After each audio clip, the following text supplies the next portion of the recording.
Good morning everyone, Tom here and welcome back to another BMW M3 E46 video slash vlog.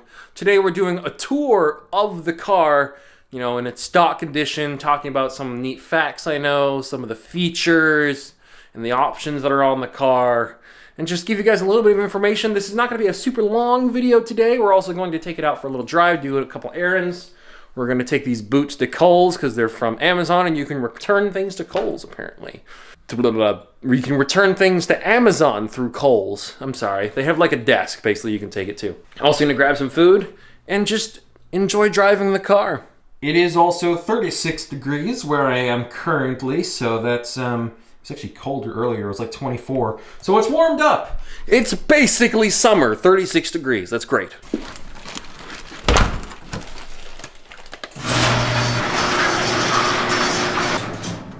Oh yeah, that is quite chilly.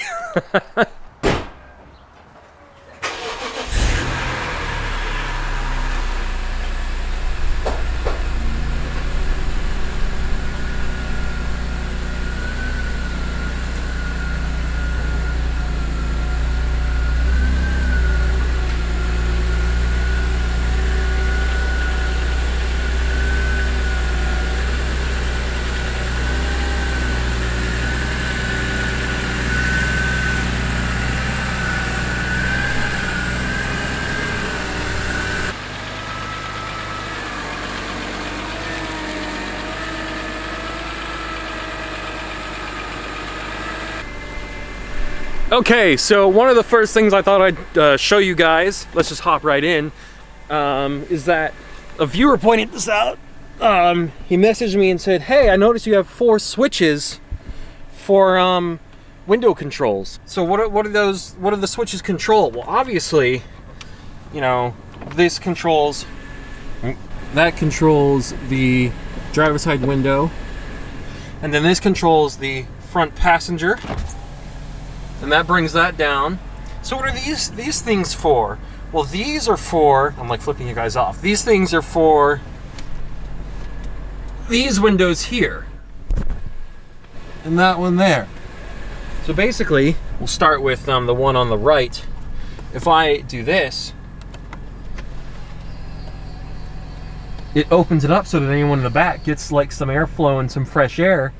And then, you know, I can close it. And it closes. It's not super fast. And we'll do it for the one on the left side.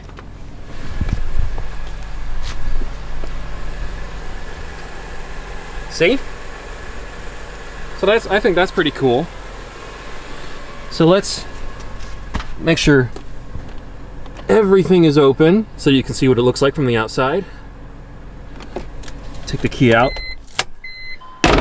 So as you can see, driver's side is open, passenger side's open, this is open, and also this is open. Now, this next feature I haven't tried before. I hope it works, because otherwise I'm going to look like an idiot. But basically, I was told if you put the key in and then lock it, it makes all the windows close automatically. It even closed the back one, so now car's locked. This is closed. That's closed. It closed every single window on its own. So that's a neat little feature of the car, like a security feature. I don't think it does that when you do it with the button. So let's open all the windows again and test it out. 1 click opens just the driver's side door. 2 clicks opens everything. Gotta give it a little bit of power. Open everything again. All right, now close the door again. Press the BMW key button to lock it. That doesn't lock everything or close all the windows. However, I should still be able to do this. And it closes everything. It closes that, closes this, and it closes all the other windows. I can probably do it with the sunroof too. My first car ever with a sunroof, by the way, not counting Heather's Jeep. So let's get back in here. Oh, and by the way, just a little bit of E46 M3 SMR for you.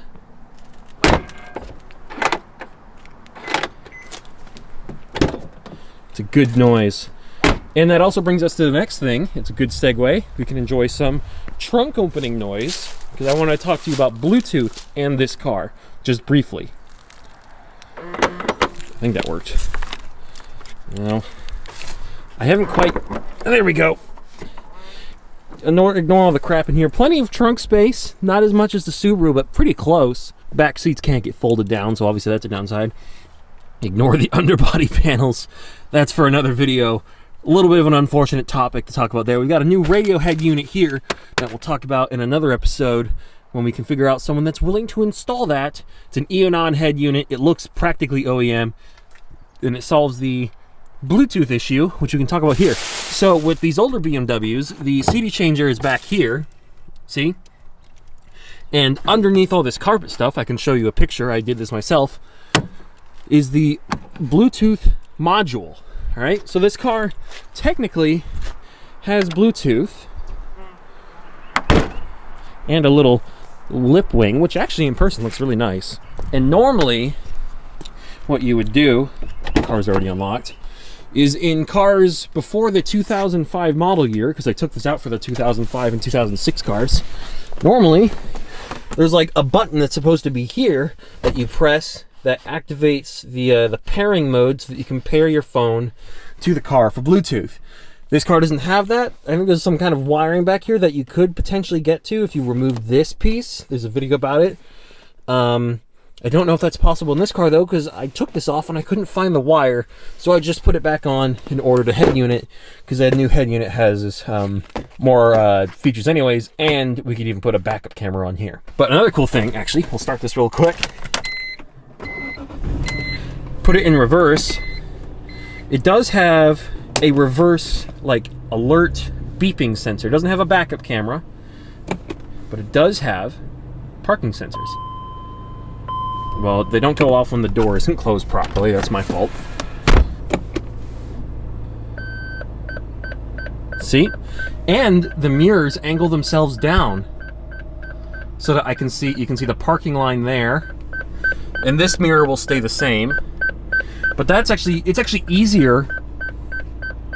Okay, that's enough of that. It's actually easier to park in this car than it is in the Subaru, despite this car not having a backup camera, and the Subaru did. All because of the mirrors changing angle when you go into reverse. I just think that's such a good idea. This car MSRP'd at like $57,000 with all these options on it, according to the window sticker. So,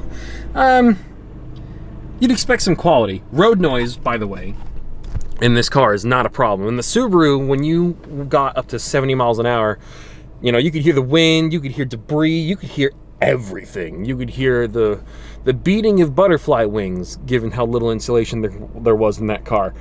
But in this car, it's so insulated and so nice. It feels like in the Subaru. I know I make a lot of stupid comparisons between nice cars as in the Subaru. I know that was one of the complaints with one of the car reviews I did in that 340i X-Drive, also a very nice car. I'm just using my experience, my palate, to make educated observations. But in this car, the money that goes into making this car is more than just the drivetrain. It's also the driving experience, the luxury, the quality.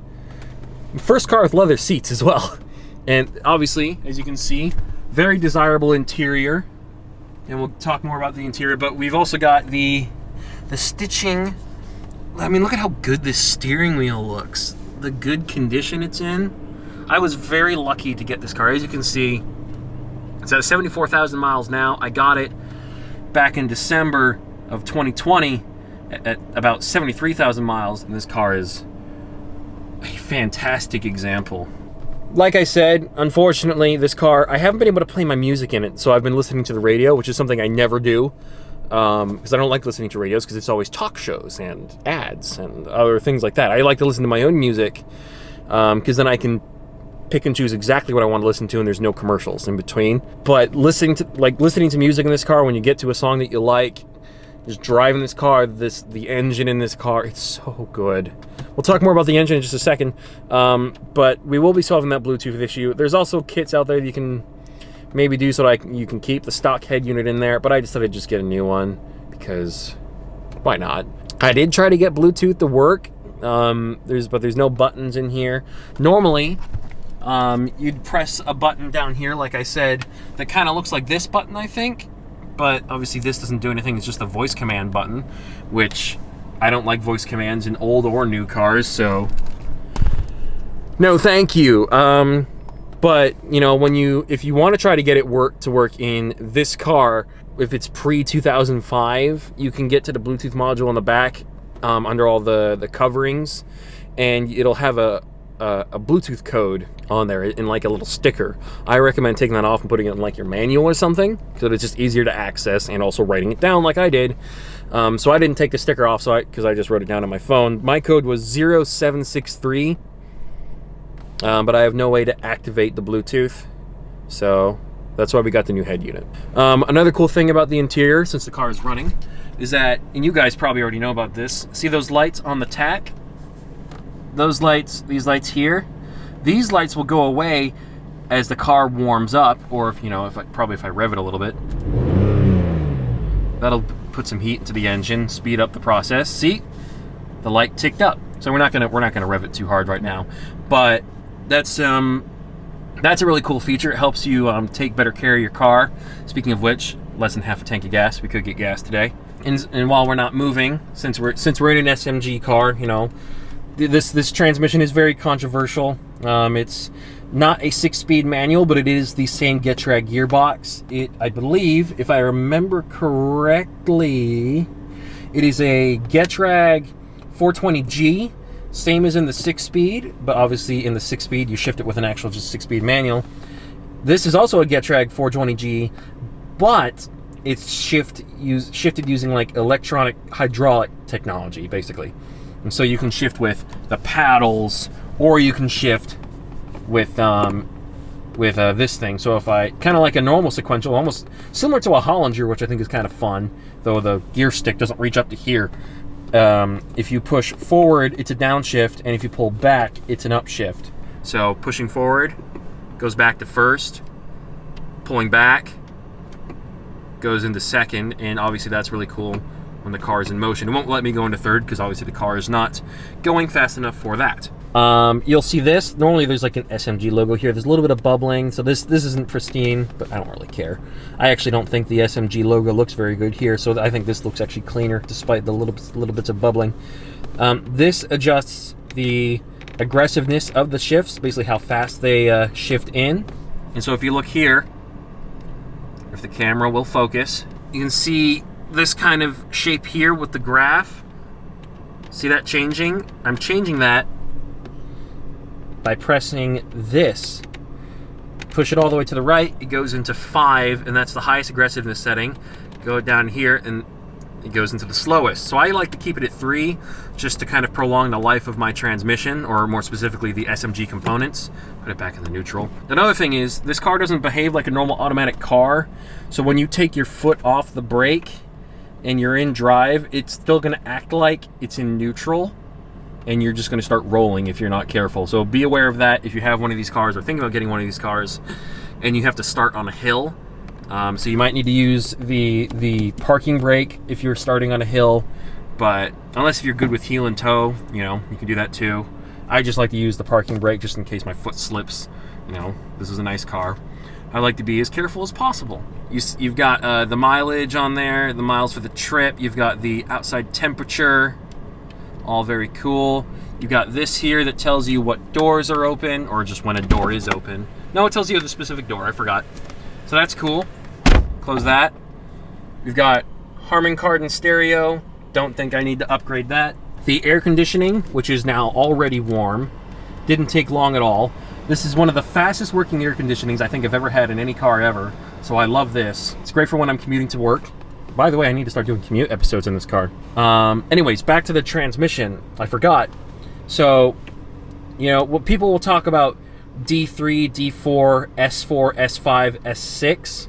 Those are basically when you're discussing the aggressiveness settings of shifting depending on which mode you're in. So D usually means drive, and so when you put the car into gear, you know, it's in manual normally, and you have to shift with the paddles of the gear lever, or you can tap it to the right, and it will shift automatically, and it will say D next to the gear indicator. So right now, we're in manual.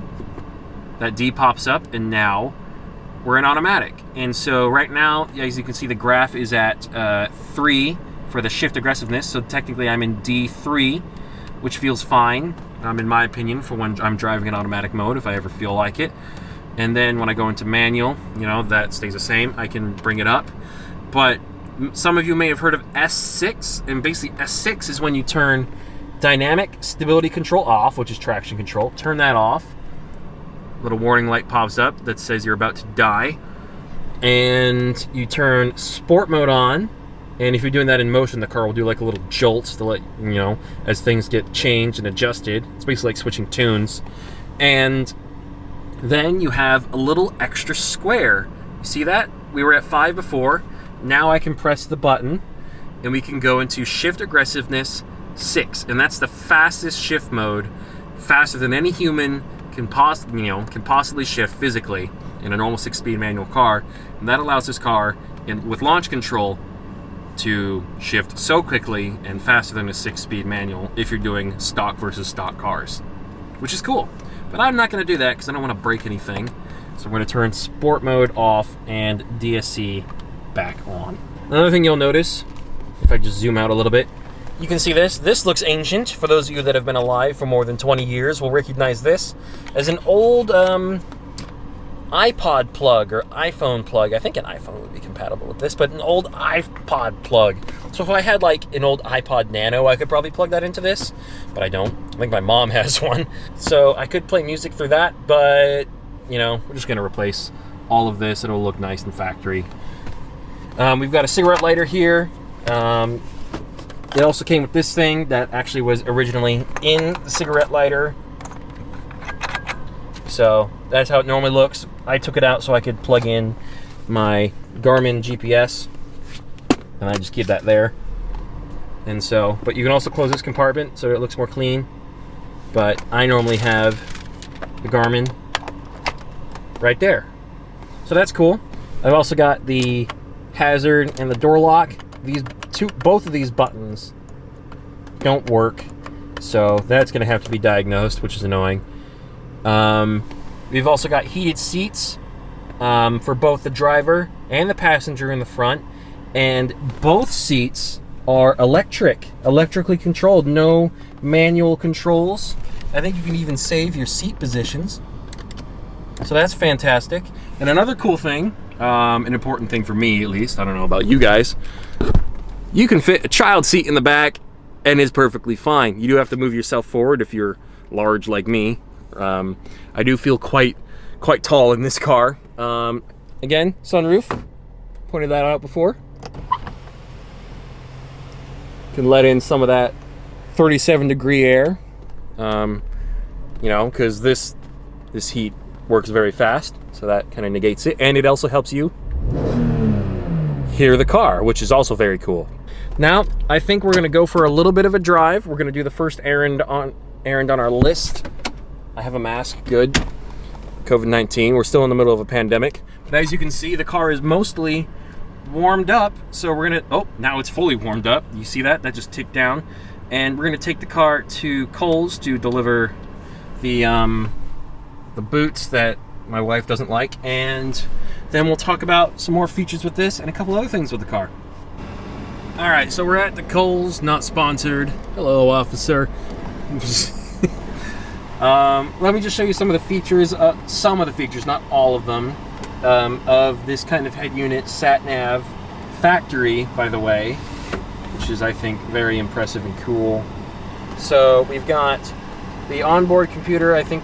Let me select that. We can look at all the cool kind of telemetry data and a couple other things like that, like fuel consumption, outside temperature. A lot of this stuff is already available on here anyways, but like fuel consumption isn't. Go back to the menu. We've got the telephone. I'm not even going to mess with that. Emergency, I'm not going to touch that. We've got settings. We can do, we can set the time. I don't think we've set the date. It's the 23rd of, what is the date today? The 23rd of January, so if we wanted to, we could set that. So 23rd, I think that's the order you're supposed to have it in. I can't remember. I used to live overseas. It's a little confusing. I'm turning off the heat because that's actually a bit much. We have the sat-nav volume for the directions. I don't use the built-in sat-nav because it's a little finicky. You can only ever have one address punched in at a time, and I'm not going to show what it is because it's my address, and you basically have to change it if you ever want to go somewhere else, and you can't really save addresses as far as I'm aware. So you see all those settings. Very cool. You can turn the monitor off, turn it back on. We can turn on the radio. Please don't copyright me. Control your own rates, and the better you drive, the better. So it shows like details on the radio we're doing. It'll say the name of the song and who it's by. It'll kind of cycle through that. It'll show you the name of the radio, that number, whatever that's called for the radio, so you know which one you're on. You can change radio using this. You can eject the disc, which I don't know why you'd want to do that. I mean, I only have one CD, and it's a live album CD with the song from the Fast and the Furious, because it's not available online. You can turn that off again, obviously. Yeah, you know, pretty straightforward. The sat-nav is cool. I can go to GPS navigation, and we'll just cut out the part where it shows the address, my address, and we can go to map. This I did not expect the car to have, but as you can see, I don't know how to zoom in. Oh, like that. Oh, goodness gracious me. I'm just going to show the map of the universe if I keep zooming in like that, 800 feet. It has little restaurant details. It's not touchscreen. I don't know why I just touched it. I'm very used to touchscreen. But yeah, so I'm going to head to Kohl's, and then we'll do a couple more facts about this car, and then we're going to get food. But yeah, this car is a great daily driver. I've been daily driving it since I got it in December. Oh, Maserati. Did not expect to see you here. There's some nice cars in this area, but you know, that's a bit of a shocker. All right, I'm gonna head into Kohl's, grab some stuff, and then we'll do the rest of the stuff on this car. So I'm gonna close all the windows. Technically, I could lock it with the key, but it's a lot easier just to press the buttons. Just pressing buttons is easier. I'm lazy, okay?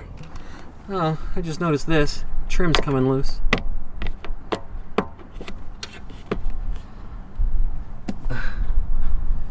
I might need a little bit of extra glue. I didn't notice that until just now.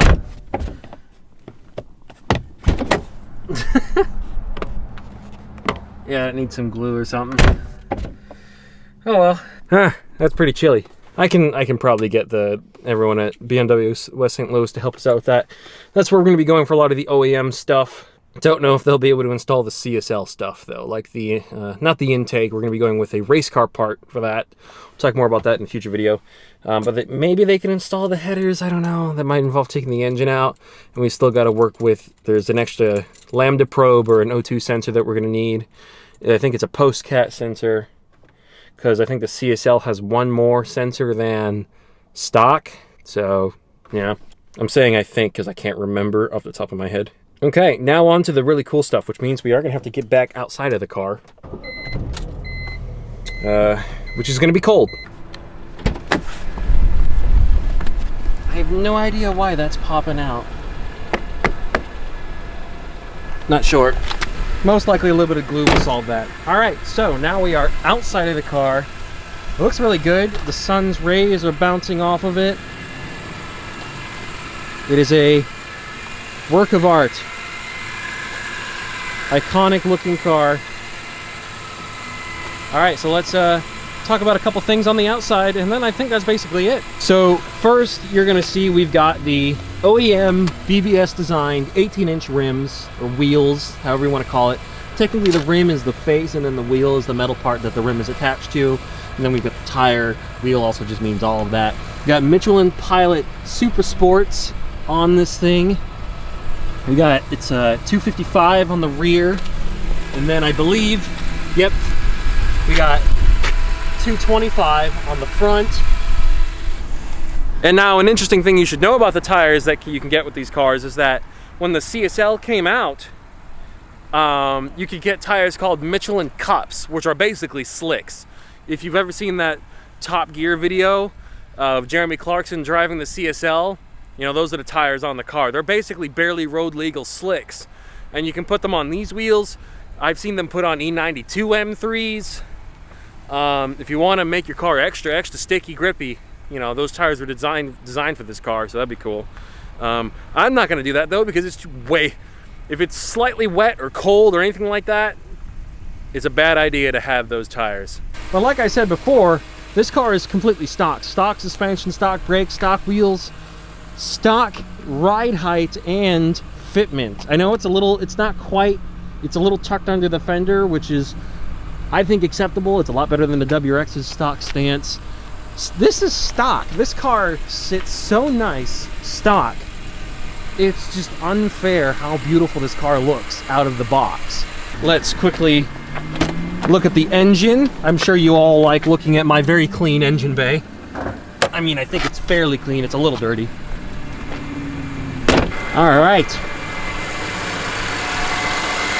Yeah.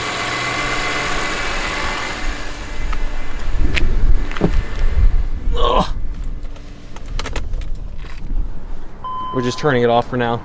So, as you can see, under the hood, we have got the 3.25 liter S54 B32.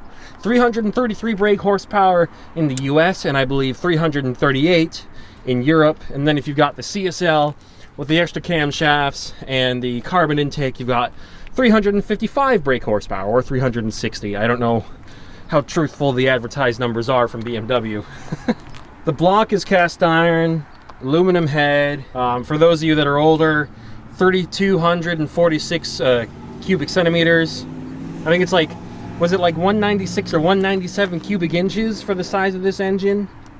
And now let's quickly start it up. We'll do an exhaust sound. You've already heard this car multiple times. Luckily, that cop left, so shouldn't get in much trouble for doing what I'm about to do.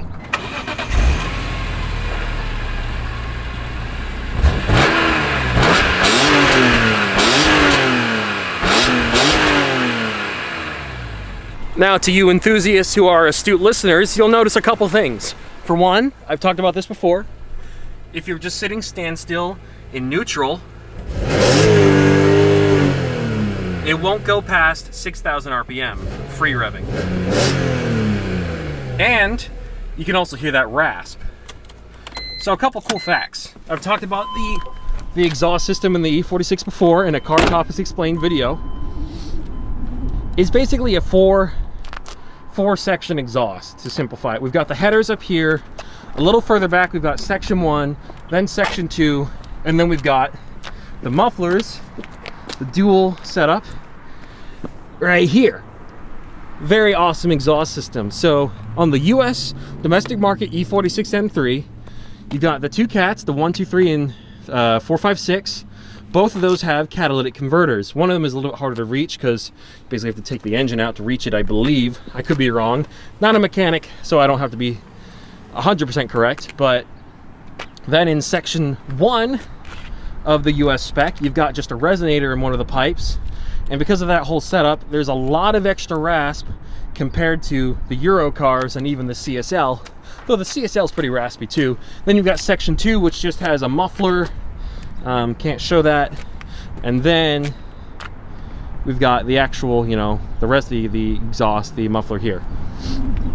Or, well, it's basically like a cross pipe for section 2. But then for the Euro cars, the European and CSL headers are catless, but the CSL headers are more optimized and lighter. Same with the section 1 being a little lighter and a little more optimized, but both the CSL section 1 and the European section 1 have two catalytic converters.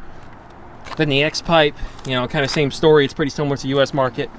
And then we've got the muffler, which is obviously different on the CSL as well.